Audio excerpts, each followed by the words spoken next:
these secrets. You think a lot of people are scared right now? A lot of people at the top are scared. You think they're trying to make deals right now? Trying to make sure their name doesn't come out? Trying to make sure they can cover everything? Worried if Diddy is going to become a cooperating witness and spill the beans on everybody to try to get a better deal for himself? Well, let me tell you something. That might be possible. Because if one of the alleged associates or the people involved in this is of more interest to the FBI than Diddy is, he'll be able to buy himself some less time or some less headaches on this. Guaranteed. It's all about who they want the most. What name means the most to them. So people should be worried. Most of the new lawsuits are expected to be lodged in New York and Los Angeles within the next month, Busby said. So maybe we'll start to hear these names. We'll see. The claims are the latest in a surge of accusations leveled against the Bad Boy Records founder after he was arrested on the sex trafficking charges in New York late last month. The federal indictment unsealed last month detailed troubling allegations that Combs manipulated women and plied them with drugs in order to participate in freak-offs, that's what he called them. Violent sex sessions that were sometimes recorded against their will. I'm hearing there are tons of tape recordings. He videotaped everything on everybody. And that's how you try to protect yourself. Maybe that's how this was able to go on that long, because he had so much dirt. It's like J. Edgar Hoover. He used to get, wiretaps and information on all his people so that he could remain the director of FBI for 40 years or so? He was smart. Until it blows up. Combs, who was being held without bail in federal custody in Brooklyn, is pleaded not guilty to federal racketeering charges, conspiracy, sex trafficking, and transportation to engage in prostitution. His reps did not immediately respond to a request for comment by early Friday. Let me tell you something, people. This is disgusting. And can I tell you something? I'm sorry. I am going to lump it together. I speak my mind. You agree, you disagree, it's up to you. But Pride Month, when you have these transsexual people dressing up in disgusting, wardrobe and coming into parades with young people there at the parades and they're displaying themselves. Pride in what? Pride in your sexual behavior? What is that to be proud of? That's something that's supposed to be personal, in your own room. That's not supposed to be proud of your sexual nonsense and your sexual behavior. But this state of immorality, it's permeating, our society. And that's the bottom line. And people at the top were saying this is okay. It's just adding to it all. It's adding to it all. And you know what? I'm sorry, people. You want to chase God out of our institutions? You want to chase God out of our public schools? Can't pray in public schools, but you can have pornographic literature in our public schools at the age of 5, 6, 7, 8, 9, 10. You can have it in our libraries, but don't put God in a library. That's bad. You're offending people when you do that. But we, who disagree with that immorality, have to sit back and take it. Or we're what? We're biased or homophobic. All this kind of stuff that they label us with. It's terrible. And pedophilia? Pedophilia? What do you think you're teaching these young kids at 5, 6, 7, 8 years old if you're teaching them sex at that point in time in a disgusting way? Because it is disgusting. We've seen some of the literature that's there. That teachers are saying it's okay. Librarians are saying it's okay. It's horrible. And I'm telling you, I really hope and say this, that any one of these young people that were abused by a pedophile, I hope justice is served on all of this. I really mean it. Maybe we'll see some change in our communities, maybe some change in our society. We'll start to come to our senses and say, what the hell are we doing? Put these people in their place, as they should be. We'll see what happens with this, He's going to file this, he said, within the next 30 days. I'm assuming that these 120, victims at this point in time of abuse are going to name more people than Sean Combs. I mean, he himself, even though he was the one that arranged and organized and videotaped and caused people to do this, I'm sure there were other people that were accomplices of his. So I'm sure those names are going to be known. We'll see what happens. But here's my concern. People at the top, wealthy people and leaders, especially those in the Democratic Party, I'm sorry, just the way it is. Okay, they have their contacts, they have their friends, they have money. Are they going to try to buy people off? Are they going to try to buy the Department of Justice off? Can they do it? Yeah, they can. Remember Hillary Clinton, okay? Smashed her devices, got rid of everything. Nothing ever happened to her because her name was Clinton, wasn't Trump. So these things happen. And yeah, I'm getting political because you know why? That's the reality of it. Open your eyes, people. That's what's happening. You're on their hit list. You're on their side. You're okay. You're on their hit list. You're in trouble. That's how it goes. So we'll see what happens. You know, I'm going to follow it. As this thing develops, I'll follow it. Everybody else that has a platform will be following it too. I have my perspective. They have theirs. But the bottom line, yes, he's innocent until proven guilty. No, I'm not putting any other names out there until we know there's a basis to put them out there. Because we don't know. Some people might have just been at the party. Who knows, okay? But others, I'm sure, are going to have some dirt on their hands. We'll see what happens, and I'll keep you up to date on it. And again, mainly because most of you have been asking me. I wasn't going to do anything because everybody else was. But hey, I may as well give you my 2 cents. Let's move on. The Menendez brothers. I did the thing on the Monsters, the Netflix series. Got a great reaction from people. You really enjoyed it. I thought the series was great. And I told you that I spent, for those of you just tuning in, I spent 11 months with both Lyle and Eric Menendez when I was in solitary confinement in the LA County Jail. They tried to indict me on a case, whatever. I was there for 11 months. And I was with Eric and Lyle for about 2 months. And then Eric was moved out of that tier because there was allegedly a plan to escape between the two brothers. That's what we were told. Which was nonsense. You had to be the second coming of Houdini to get out of that spot. Trust me, it could have never happened. I think they just wanted to separate the brothers because they wanted to, period. So I spent really 11 months with Lyle during that time. And there's new information on this. Now, I'm not going to go through the whole Monsters thing again, but there is new information on the case.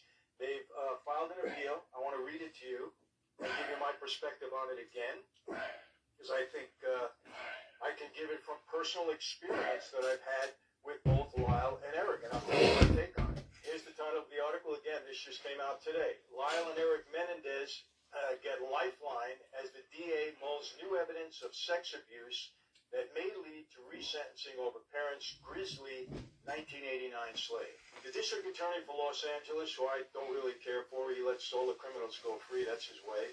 A Soros or a Soros-backed district attorney, and crime is going crazy in LA. Come and look at it. I'm not just making it up. Go and see it. Thursday, that his office will review new evidence of alleged molestation in the case of the parent-murdering Menendez brothers, potentially leading to their resentencing 3 decades after the horrific slaying.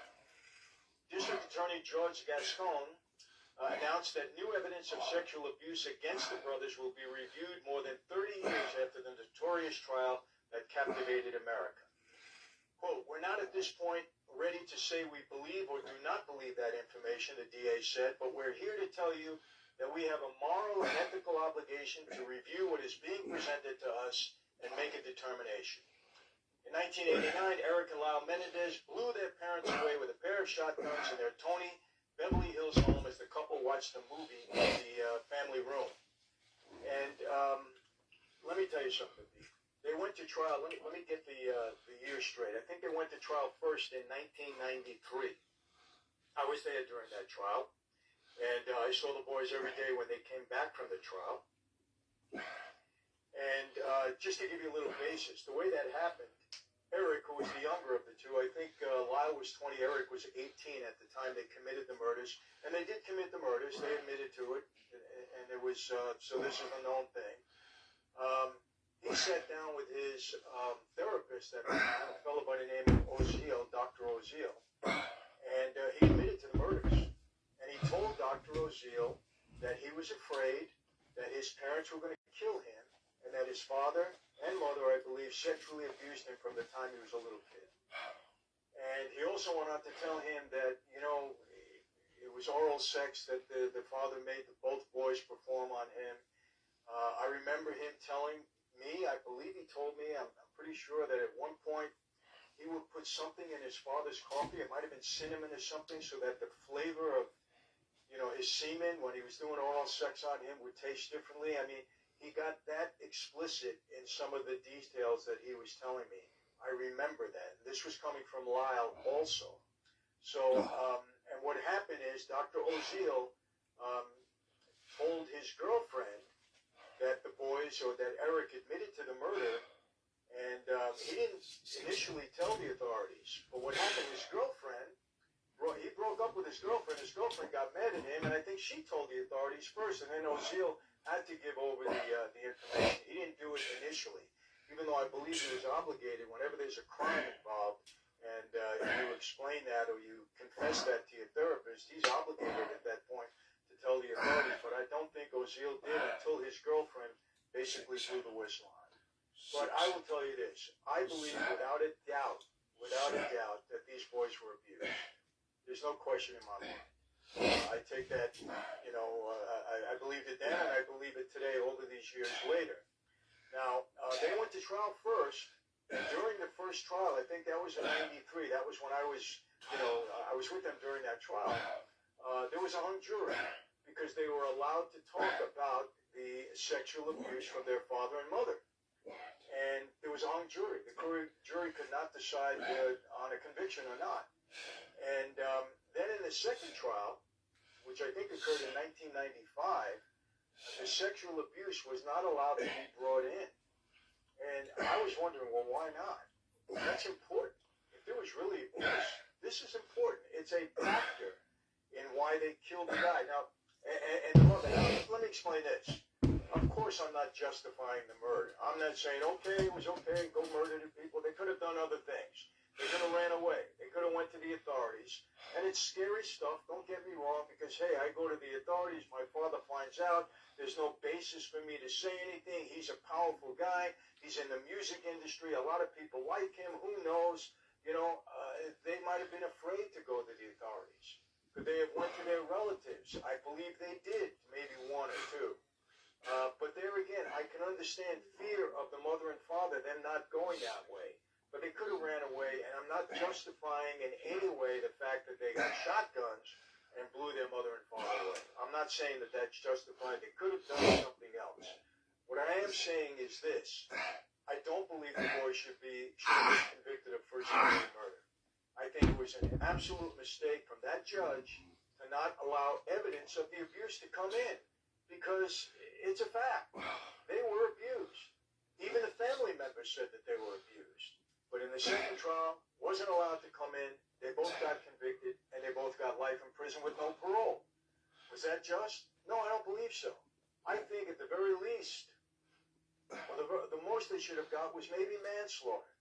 Because if you look at the degree of the abuse that they got, it was horrible. And of course, if you look at the series Monster,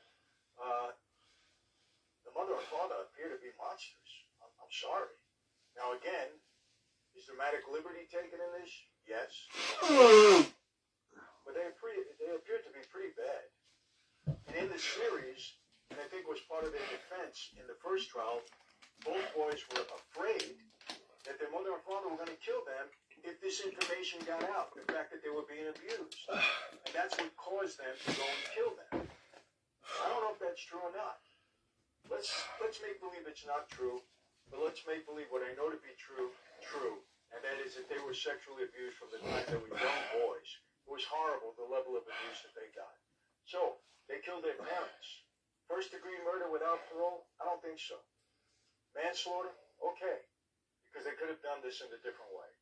So what are they doing now? The prosecutor is going to decide whether they agree and say, you know what? If this would have happened today, because we had such a focus on pedophilia, on sexual abuse, we had the Me Too movement, we had all of this going on, a jury might have looked at this a little bit differently. And certainly, if this abuse was allowed to come into the case, into the second trial, they might have even got acquitted in today's day and age. Who knows? So the prosecutor, Gascon, is looking at it, thinking about the current day and how this is viewed today, because things do change. And the fact that information wasn't allowed to come in. But here's the thing. Here's what happened, and this is very interesting. And this is the appeal that the boys filed just last year. You're not a child. You're a man. So stop wearing so many layers to go outside and get the bearskin Hoodie 4.0, the Tampon tactical micro fleece hoodie that blocks wind, repels rain, and regulates heat for incredible comfort wherever you are. Because the average hoodie made these days is weak, flimsy, and has one weird kangaroo pocket in the front. And listen, you're not a kangaroo, you're a man. Thousands of men around the world already love wearing the bearskin hoodie instead of regular hoodies. Why? Because sure, your average hoodie provides decent insulation to keep you warm. But as soon as you go outside, the wind blows, the rain pours, and you get cold. That's why we designed the new and improved Bearskin Hoodie 4.0 with improved winsulation. The brothers filed a petition following revelations from the Peacock docuseries. There was a docuseries on Peacock streaming platform entitled Menendez plus Menudo, Boys Betrayed. Now, you know the Menudo, they were a boy band back in the 1990s, which includes allegations that their father sexually assaulted a former underage member of the 1980s boy band Menudo. And I think he was very explicit in revealing how he was sexually abused by the father, Jose Menendez. Now, Jose Menendez, that's what he did. He was in the music business, and he was the manager of Menudo. And this young man finally just came out and said, yeah, he sexually abused me. And he was very explicit about how the sexual abuse happened. So now that leads credence to what Eric and Lyle had said, that he was an abuser. That wasn't revealed at their first trial. If it's being revealed now, and it is, and the prosecutor is saying, I'm going to give it a look, which you know what? That's pretty good in itself, because most of the time, the prosecutor says, nope, I don't care, guilty, that's it. We don't care what new evidence you're bringing forward, no good, no good. But in this case, Gascon has said, no, I'm going to look at it. We have a moral obligation to look at it. And if this makes sense, then maybe we'll even go along with it. Now, if the prosecutor goes along with it, the chances, in my view, are about 99% that this conviction will either be overturned, the sentence will be commuted to time served. I don't think they're going to try him again. That would be ridiculous, in my view, 30 years later. But they're going to get a break and probably be able to come home from prison. So that's a good thing. I don't think they should be in prison. I think they served their time, and under the conditions, I think they should be allowed to come home. They've done enough. Let me read a little bit more, because I think this is interesting. Okay. The new evidence presented in the petition includes a letter written by Eric Menendez that his attorneys say corroborates the allegations that he was sexually abused by his father. Gascon said he believes that the topic of sexual assault would have been treated with more sensitivity if the case had happened today, and we know that. You know, if the case happened today with all the sexual assault allegations with Diddy, with 120 people at least filing against Diddy. If this would have happened now, people would have paid closer attention. They would have said, yeah, this could be true back then. No, you didn't hear about that. Harvey Weinstein, way back when, you didn't hear about that. It was only within the last several years that you hear about Harvey Weinstein, the Me Too movement, all these, sexual allegations. It's just coming to light now. And you know what? It should be. If they're legitimate allegations against people that are sexually abusing another, they should be brought forward. This is disgusting, and these people should be held, and they should have, stiff consequences for it, especially in the case of minors. And these were young kids at the time. Started when they were, I think 6 or 7 years old. So, to wrap it up, they got an appeal filed. Gascon, the district attorney in L.A., where the case was held, is looking at it. It seems like he's going to look at it favorably, and that's a good thing for the boys.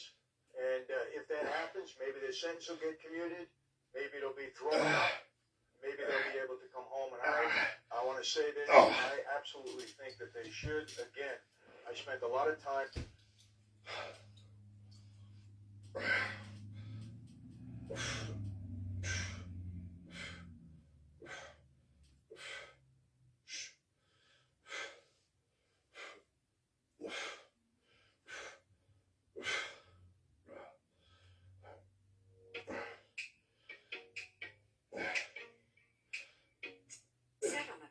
Perfect acreage just outside of town. This beautiful, meticulously decorated barn home Now, you know what? I don't like that at all. You know, who the heck are you to get up there and throw your chest out like that and start threatening poor people? What are they going to do about it? I'll walk in redemption. Hey everyone, welcome to another Sit Down with Michael Francis. Hope everybody is doing well. All is very good, very blessed on this end. As always, my friends, I give all the praise, honor, glory, and thanksgiving to our God for that. I want to thank again everyone who attended our online Bible study on Wednesday, the 2nd. I'm going to be doing that the first Wednesday and the last Wednesday of every month. This past one, we had a couple hundred people on. I think it was very successful. Got a lot of great comments afterwards. And people, we just want to help you. We want to give you a biblical worldview on any struggles, challenges, issues, whether it be personal, business, whatever that you're dealing with. And I think that the Bible has the answer. Biblical worldview, it doesn't matter what faith you are. I can tell you this right now. I'm not hitting you over the head with the Bible. We're just quoting verses that are very helpful in things that you are dealing with right now. And the reason I decided to do this, so many people have been coming to me for mentorship, and it's kind of hard. We have a platform, michaelfrancis.com. If you want personal mentorship from me, you can jump on, join the family. But again, that's a limited basis, and we're trying to reach as many people as we possibly can. I feel a responsibility and obligation to do that. I've said this many times. For those of us who have been given much is expected in return. And I am extremely blessed, people. And I'll say that for all my challenges, all my struggles, extremely blessed. And I'm very thankful to God for that.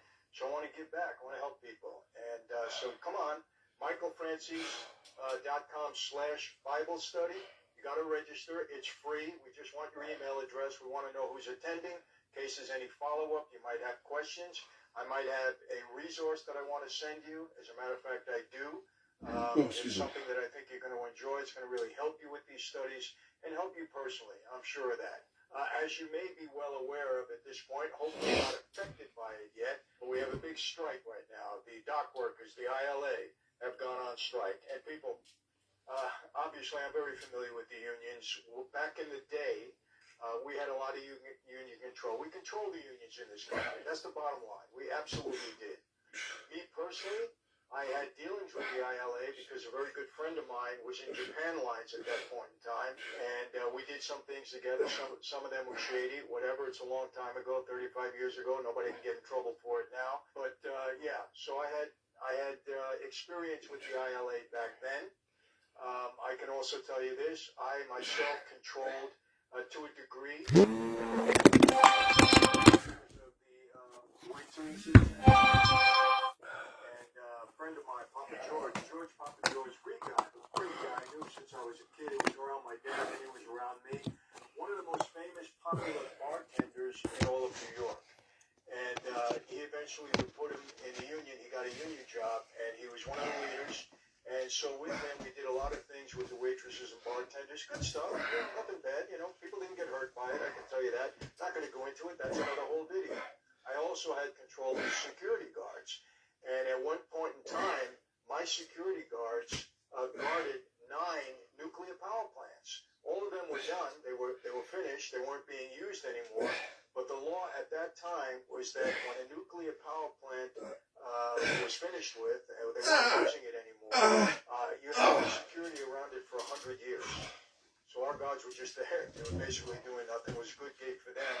And they were very well paid. And we had a union for them. So those were the 2 unions I was involved in, but I did a lot more because, I was able to deal with the other unions when we had a construction job or so on and so forth. So I had a lot of experience with the unions back then, and we did control it to a degree. So now, the ILA is on strike. Here it is, and I got to read you this article. I'm not happy about it, I got to tell you.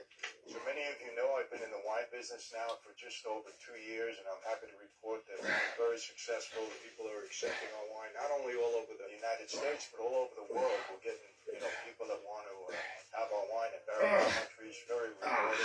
And our wines are from Armenia, the ancient vineyards, first vineyards in the new civilization. We're introducing it into the United States, been very successful in that.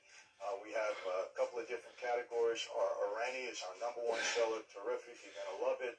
We also have a pomegranate wine that you won't find anywhere else. And now we've just introduced non-alcoholic wines, and people, it's off the charts. People are loving that. If you don't drink wine and you want to participate with everybody that does, ours tastes so good. People are really enjoying it. I recommend it. So if I were you, I would go right now to our website, franzisons.com. It'll tell you where you can buy it. We're in 9 or 10 different states now, soon to blanket the entire country. We also have a map up there to show you what stores we're in at this point in time. And I know you're going to enjoy it. So thank you all for supporting us, those of you that are enjoying it. We always say it's a sip you can't refuse, and I guarantee if you try it, you're going to see that I'm right.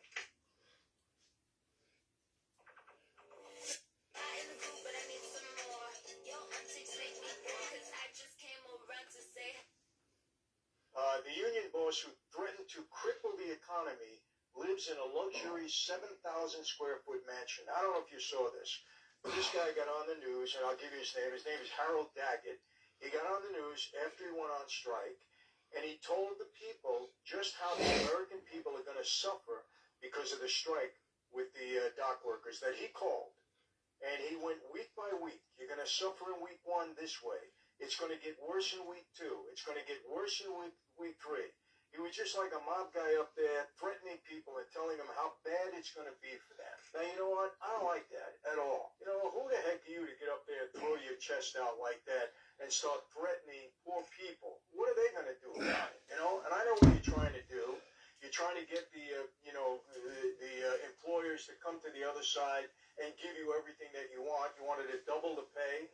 Hey, I don't say anything about that. I don't know if they're being paid right or not, you know, and you want to make sure there's no automation in the dock so that the jobs aren't replaced. I get it. Okay. You fight for your employees, for your union members, I should say. We don't get up there and threat, you know, in a way, and let people understand they're going to feel more pain that they're already feeling in this economy. And that's exactly what he did. And if I was controlling that union, I wouldn't have allowed him to do that. That's just my personal opinion. Some people may say, hey, Michael, come on. You know, he's fighting for his members. Okay, I don't think that was the way to do it. Not in these times. Wrong way. Harold Daggett, the union boss, who has vowed to cripple the U.S. economy if ports don't ban automation and raise dock workers' wages sharply, had a Bentley convertible parked outside his sprawling mansion in New Jersey this week. Exclusive photos obtained by the Post, New York Post, revealed. Photos taken by drone on Tuesday show the British luxury car parked with its top up outside what appears to be a 5-car garage that's connected to 7,136 square foot Tudor-style home by a covered skyway. Okay, so this guy's living the life of luxury, making a ton of money, you know, as the union boss. And I don't begrudge him that. If that's what the salary allows and that's what it calls for, hey, fine with you. But you get up there and you want to cripple the American economy, that's the way to deal with it. And I'm going to get into this a little further. This all could have been avoided. It didn't have to be a strike right now, and I'll tell you how. The hulking 2-story mansion located on a 10-acre property in Sparta, a leafy enclave 50 miles west of New York City, encircles a spacious backyard patio with an amoeba-shaped pool. So this guy's living the life of luxury. Let me go on. I don't want to go on too much about that. But here's the interesting part. Daggett, who fought back federal accusations of having mafia ties, became president of the International Longshoremen's Association in 2011. A job that comes with a salary of $728,000 annually, on top of an additional $173,000 from ILO Local 1804-1. So he had a local that he was getting paid for, plus getting paid for his presidency. Guy had it pretty good. He's making $1 million a year. In 2005, he was accused of steering union benefit contracts that paid kickbacks to organized crime at a Journal reported. Now, does that happen? Of course it did. Can I see him doing that? Yes, I can. Am I saying he did do it? No, I'm not. Can I see him doing it? Yes. If a mobbed up union, if this guy was mobbed up, if he was, am I saying he is? No. Same with the reporting. But if he was, would they steer contracts that way to get a kickback? Of course. Part of the deal. That's what we did. Now, let me ask you this. Is it as bad as pedophilia? Is it as bad as some of this stuff that's going on today? No, it's not. That's just business. Stuff happens like that all the time. You get kickbacks. Come on. Look at Nancy Pelosi. Look at the money she's earned. hundreds of millions of dollars getting kickbacks from people that she took care of, insider trading. It happens in government all the time. Those people are not going to jail. So if you're steering a contract to a friend, a family member, and they're paying you a little money back, okay, maybe it's illegal, maybe you're not supposed to do it, maybe it's unethical, but I mean, is it really, it's to a crime to such a basis that they want to hit you with racketeering and throw you in jail for 20, 30, 40, 50 years? That's what they do. That's what they did to the commission guys. Threw them in jail for 100 years. But all these other people are getting a pass. I'm just trying to make a point here, people. Equal application of the law. But I've said it before and I'll say it again. Why do they come after organized crime guys? Very simple. We're easy targets. You come to us, we don't shoot back. We hold out our hands when you arrest us, and we go to court. We put up our bail. If we get bail, we hire an attorney and we go to trial. And if we lose, we go to jail. And we make headlines. John Gotti made the biggest headlines there is. My father, even myself to a degree. But all the guys, they make headlines. They make careers. Now, let me temper this. Okay, yes, there is violence a part of that life. But most of the time, we took an oath that if we were to step out of line, we can pay for it with severe consequences. We didn't have pedophilia going on. We weren't attacking communities. We weren't robbing out of stores. We weren't doing stuff like that, okay, that you see going on today. And where's the intense, enforcement of these things? I don't see it. I'm sorry. I don't see it in San Francisco. I don't see it in LA. I don't see it in Portland or Seattle or New York or Colorado. I don't see it. Why? Why not? Let me read on. Daggett took the witness stand in this trial that year after federal prosecutors charged him and two others with racketeering. Okay. He described himself as a target of the mob, though a turncock mafia member had testified that Daggett was a member of the Genovese crime family, the New York Times reported. I don't know if that's true or not. I have no information on whether he was a member or not. During the course of the trial, one of Daggett's co-defendants, Lawrence Ricky, an alleged Genovese associate, disappeared. His body was found weeks later decomposing in the trunk of a car outside a New Jersey diner. I don't know. Was this guy going to snitch? What happened to him all of a sudden? Who knows? That's mob stuff. But again, he was an alleged, Genovese guy. So, wasn't a stranger on the street. Wasn't pedophile. Wasn't sexual abuse. Wasn't any of that. This is what we did within our organized crime groups. Is it right? No. Murder's never right. I'm not saying it's right. I'm not trying to justify it. I'm just kind of comparing it to some of the stuff we see going on today that's just going on. These people don't go to jail for the stuff that they're doing. Diddy, finally, after 20-some-odd years, okay, it gets locked up. And don't think that people didn't know that this was going on with Diddy. That's impossible. Now when you got hundreds of alleged victims, hundreds. Ricky's death remained unsolved, though speculation circulated that he was killed after refusing to plead guilty to avoid news reports of that trial. I can see it happening, honestly. Daggett was acquitted along with the other co-defendants, so he beat the case. So you can't say he was guilty. He beat the case, whatever it was that he was accused of. The 78-year-old boss, who was often seen in public sporting a polo shirt and a chunky gold medallion around his neck while casting himself as a staunch advocate for blue-collar workers, and maybe he is, also previously owned a 76-foot yacht, according to reports. They're going to be like this, Daggett said, grabbing his neck in a choking gesture during an interview last month as if he